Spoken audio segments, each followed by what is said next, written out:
The old guys with their Delta guitars and their different stuff brought in more of the 12s, regular 12-bar blues, which would be F, and normally it would stay on the F to the F7 and then the B flat, sometimes B flat minor, down to the F,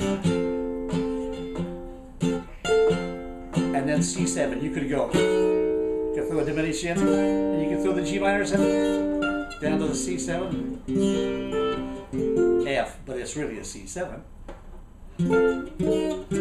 to the C7. Now, the more modern guys came along, and they said, well, we're going to do some other things to that, in between that form of F, B flat, F, C7. So, for example, we're in F. You might take the great Toots Thieleman, harmonica player, was originally a guitarist. He still plays some guitar too, whatever, but he was with George Sherry's group for years. That's where I first met him.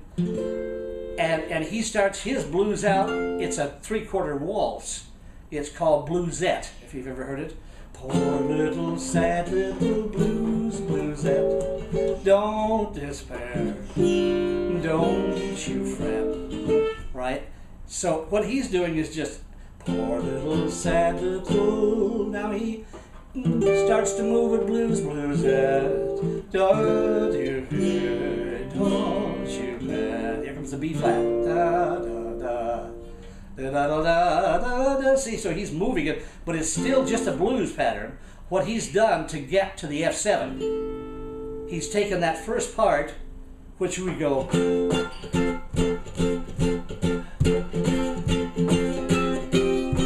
the F7. He's taken all that and put stuff into it till he gets to the F7.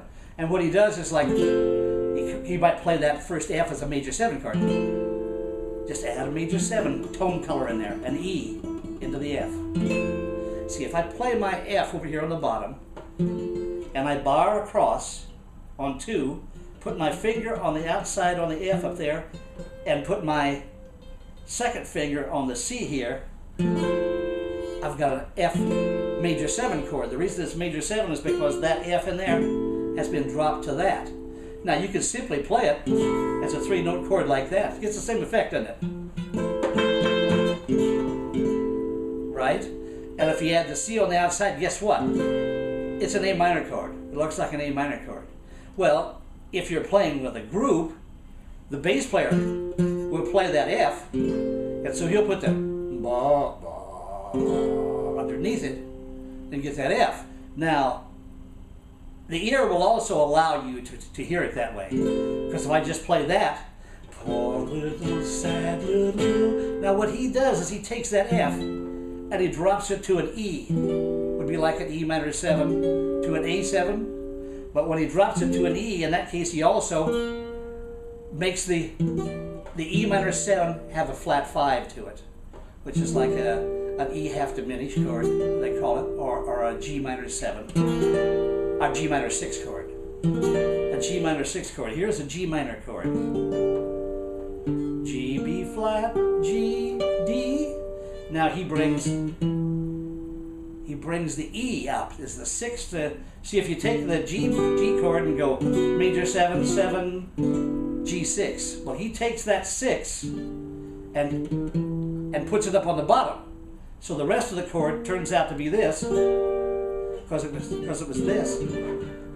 So it turns out to be this, and you put that over there, and you've got a G minor 6 chord with a 6 in the bass, and that's the same chord as an E minor 7 flat 5 or an E half diminished chord. It's the same chord.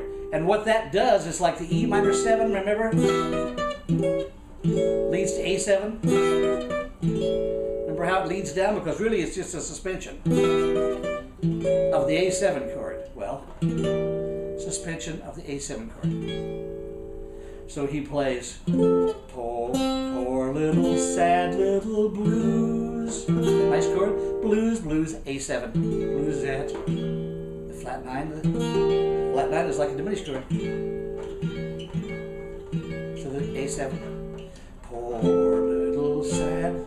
Poor little sad little blues, bluesette.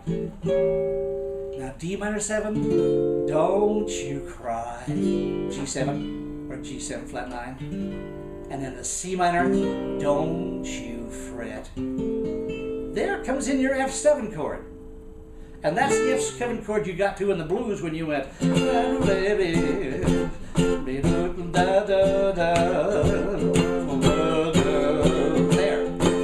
and got to the B flat, right? Well, he goes, poor little sad little Bluesette, don't you cry, don't. Here's the F7, and guess what? It goes to B flat. So he's merely extended things in between. That's what the modern guys did. They added more moving, passing chords in to the older standard set of chords. So when you hear a modern day Dixieland band play with guys who have played through modern music, through bebop and through mainstream and other kind of tunes, you'll hear them play more of those kind of chords. Whereas when I try to play with Woody Allen, I try to stick to this. Because if I start doing stuff, within it, you know, if I start doing that stuff within it, it makes the context too modern. That's why a lot of guys, when they're playing with what they call studio Dixieland musicians, which means they played in the recording studios for years, and they played all kinds of stuff, but they're wonderful players and they like to play Dixieland, they will put those kind of chords in. And it will make it so the purist of the traditional musician, of the New Orleans kind of jazz musician, when jazz first began, the purist will say, no, that's wrong what they're doing. It's not necessarily wrong, it's just in a different genre. It's in a different area of what's going on. So the blues, if I'm playing with Leon Redbone, or if I'm playing with Woody Allen, or if I'm playing with any of those people, I'll play it straight. Because that's the mood they're going in. If I start playing with a more modern group or if anything like that, then I'll start moving those harmonies in the blues or whatever. So you have to remember you should stay in character with the group. Now if I'm not playing with a group, then I'll do almost anything I want to do. This musically sounds good and moves along for my ear. So I may sound a little more modern when I sit and play by myself than I would if I were playing with a group, but I'm doing that intentionally. I'm keeping within the spirit of the piece.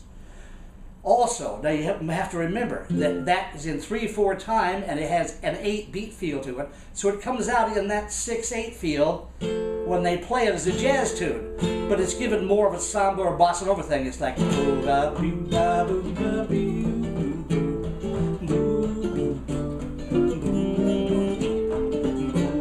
see, it's given that other feel. And so that's why it's called a jazz waltz, is because it's actually given an 8 feel to it. If you played it just straight, there's 4 of me.